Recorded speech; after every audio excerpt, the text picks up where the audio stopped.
Barrister Ali Zafar صاحب بتائیے گا قانونی سچویشن کیا ہے پی ٹی آئی کے حوالے سے اور پی ٹی آئی کے اراکین کے حوالے سے بشمول عمران خان کے کہ مثال کے طور پہ ابھی الیکشن ہوتے ہیں، فروری میں الیکشن ہوتے ہیں،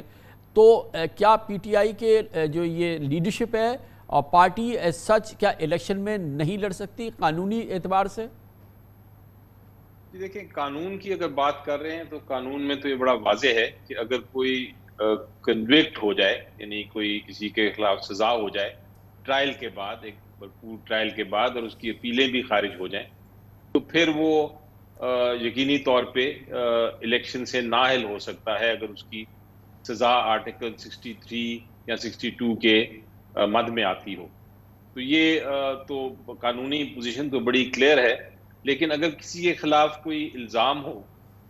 ایف آئی آر ہو، صرف ٹرائل بھی بے شک چل رہی ہو، بے شک وہ جیل میں کیوں نہ ہو، ان کے خلاف یہ قانون بڑا واضح ہے، ایکولی واضح ہے کہ ان کے خلاف کاروائی بے شک چلتی رہے، لیکن وہ الیکشن سے ان کو نہیں روکا جا سکتا۔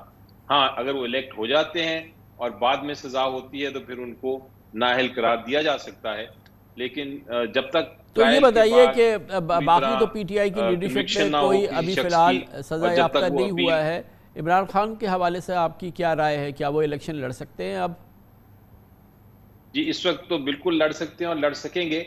ان کے خلاف مجھے کوئی اس میں شک نہیں ہے کہ جو کیسز ہیں وہ بے بنیاد ہیں، ان میں کوئی فاؤنڈیشنز نہیں، اس لیے یقینی طور پہ میں تو ان سزا میں کے ان کو حوالے سے سزا بول رہا ہوں نہیں نا ہوگی۔ کہ علی ظفر صاحب اور ان کو چونکہ سیشن کورٹ سے الیکشن سزا ویسے ہو بھی... چکی ہے نا، 3 سال سزا تو ہو چکی ہے نا، وہ اس پہ سزا یافتہ جی، تو ہے۔ وہ سسپینڈ ہو گئی ہے۔ آپ نے دیکھا کہ کتنی جلدی اس سزا کو بھی سسپینڈ کر دیا گیا، اور بڑی جلد اب ایک full bench Lahore high court کا بھی مین پٹیشن کو بھی سنے گا، اور اس کے علاوہ جو ان کی اپیل ہے اس کی بھی سماعت ہوگی۔ تو یقینی طور پہ یہ جو ججمنٹ ہے نیچے دی ہوئی، اس میں اتنے قانونی ایک طرح سے